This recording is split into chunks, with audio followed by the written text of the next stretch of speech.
Hey guys, thanks for watching Boxing Mania TV. Rum. Deontay, how'd you spend the time off before they said it's time to come back to camp?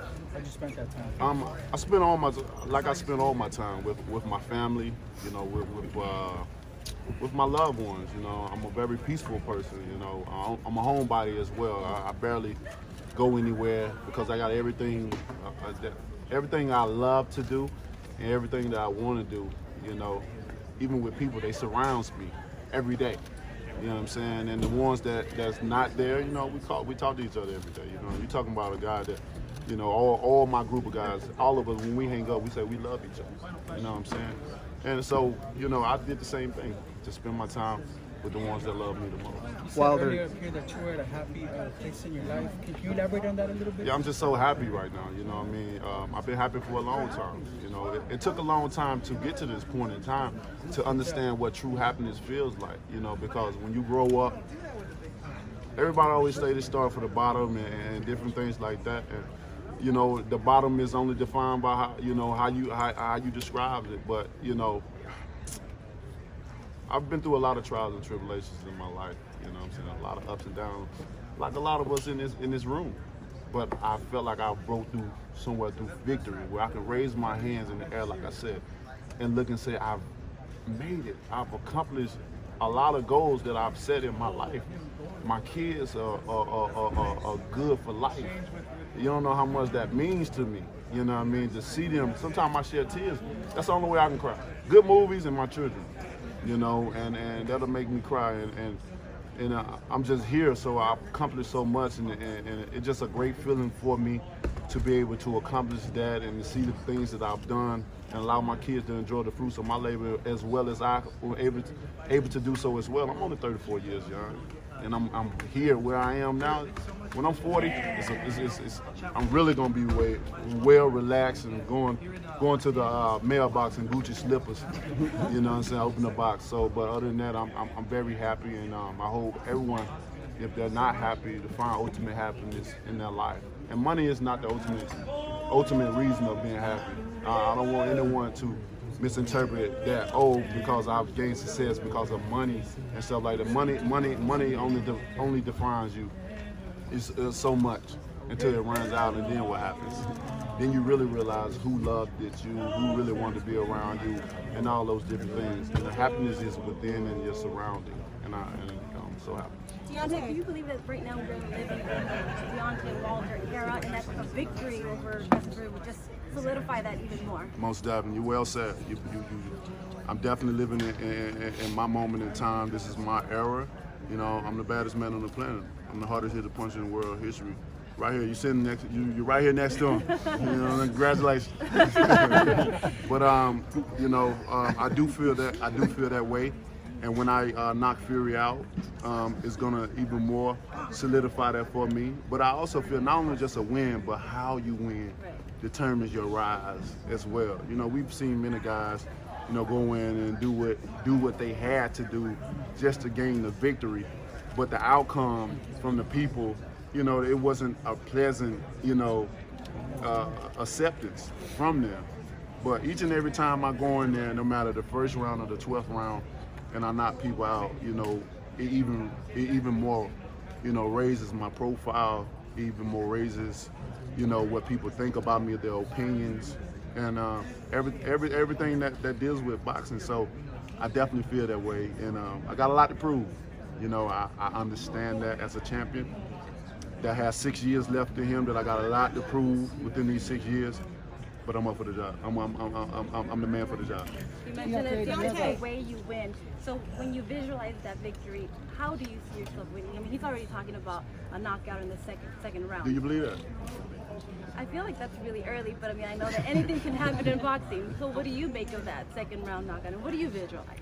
You know, my visualization is always, you know, I'm meditating on me doing the right things, what I prepared myself, how I prepared myself, the preparation in general for the fight. You know, I'm always visualizing myself going through with everything that we've trained for.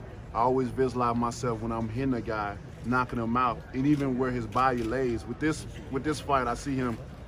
He's going to be two places. He's going to be on the canvas in a in a awkward position, like all my fighters do, you know, when they land on the canvas, or he's gonna get knocked out of the canvas. And I like him getting knocked out of the canvas better than him being inside, because he in WWE, so we'll make it a little bit more realistic for him. Deontay, you're a spiritual man. What was the experience like for you to meet Pope Francis and obviously to have the title of Ambassador for Peace? It was a very humbling experience, you know. It was something that I was able to knock out my to-do list, you know, my bucket list, you know what I'm saying? Especially going to Rome, you know, it's an amazing city, you know, just to visit in general, you know, that was something that was, you know, I still feel those exciting feelings right now, and just to meet the Pope and to know that he's a big boxing fan, and, you know, he was smiling cheek to cheek. Who would ever thought, man? This country boy from Alabama came a long way, but like I said, I lead by example. You know, a place don't define where you can go. You know, it's all about in your heart and in your mind of belief, knowing that you are the good, you have it. You know, you have greatness in you, so providing your service. And by me providing my service each and every time, year after year after year, with so many people doubt me, so many people ride my back and tell me what I ain't gonna do, what I can't do. And each and every time I prevail and I soar in the sky, you know, and I'm gonna continue to do so, you know. So it was a great feeling, a great thing that happened, and then to be named Boxing Ambassador of Peace, you know, it put icing on the cake. But what did it do for your spiritual journey? Like, did it do anything? Because a lot of people who visit Rome, and especially, I mean, not everyone can say they've met the Pope, but did it do anything for you? Well, I'm still on my journey, you know what I'm saying? I know maybe if I was Catholic, it'd probably be even a different feeling, you know what I'm saying? But I'm still on my journey, you know, just meeting him as a person in person. You know, I mean, it was a great moment in time for me. You know, one that I'll never forget. And just to be able to talk to him and do certain things. You know what I mean? I mean, this guy have shit. What is like 7 billion people in the world? Or something. He got a quarter of that. So you know what I'm saying? So that's, you know, a lot of people follow him and looks up to him. You know, and like I said, it's amazing feeling. What did you mean when you said that you want one face and one name in boxing? One champion, one face, one name. It's self-explanatory. One champion, one face, one name. One guy obtaining all belts, considering him the undisputed, the undefeated, unified heavyweight champion of the world. One face. You looking at him. And what's my name? Deontay Wilder. Deontay, when you guys were in the face-off, you walk to the ring like a king. You've been walking into your power as a king outside of the ring. Can you speak on that a little bit about your maturity outside of the ring and how it's, you know, you talk about your service, and I hear the words that you're speaking, and you talk about speaking things into existence. Yes. Can you speak on how you came to that and how you come Thank you so much.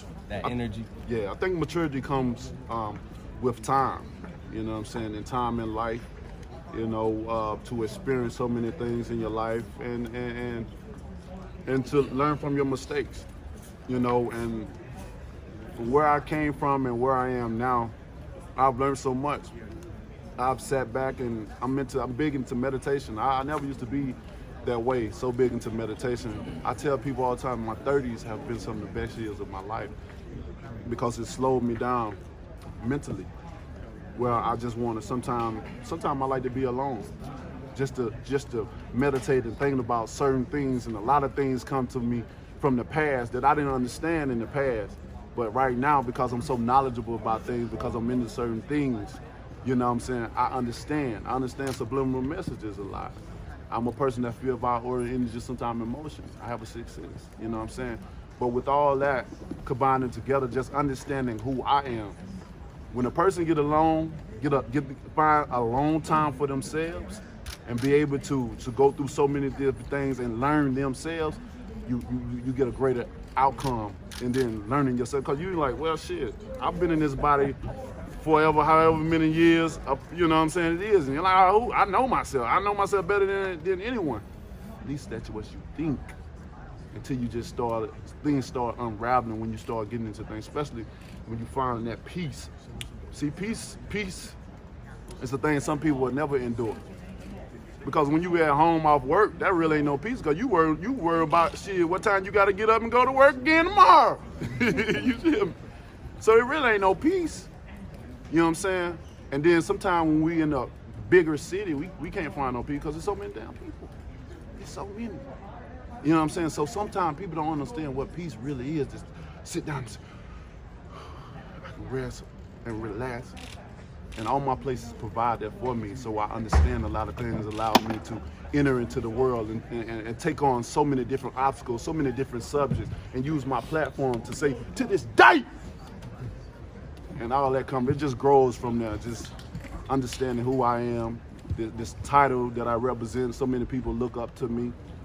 And they say, it ain't nothing wrong with being a role model, but like I said, I'm not perfect, and I let that be known. If I'm gonna be a role model, y'all gotta take me for who I am. Don't make me to be what you want me to be, because I'm gonna be what I want to be and what God has placed me to be. You know what I'm saying? I may make some mistakes along the way. I may say some shit that don't make no sense. I may say some things that don't agree with a lot of people.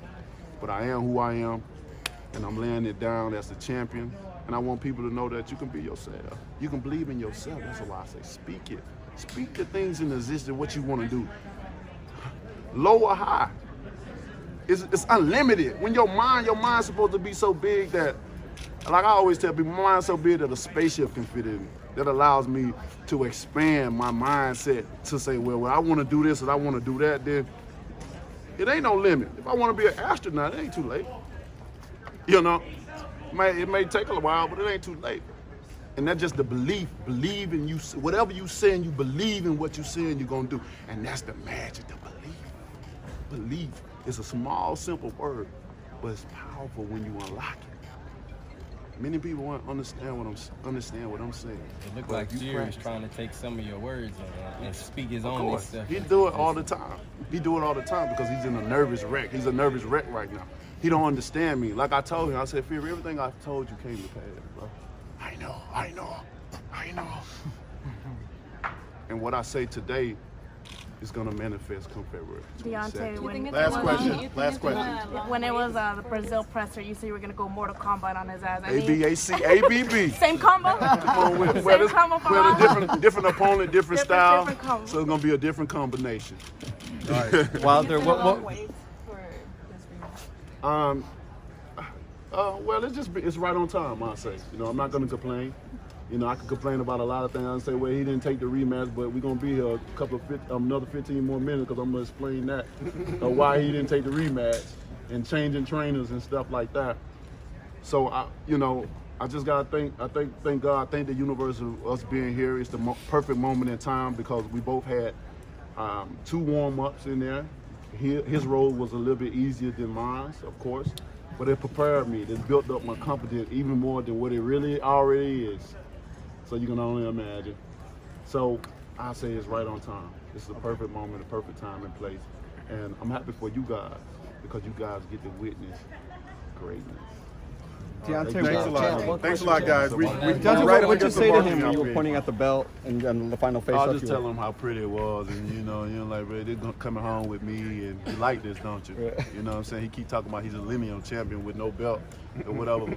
You know, but he wants something. He wants something to hold and go back home. He had the opportunity, but he never got. He allowed himself not to defend those titles when he had it, and now he wants something. He wants it. And I understand that, but come February 22nd. Get one last round. Bomb Squad! That says it all. Thank you, sir. Thank you guys so much for coming.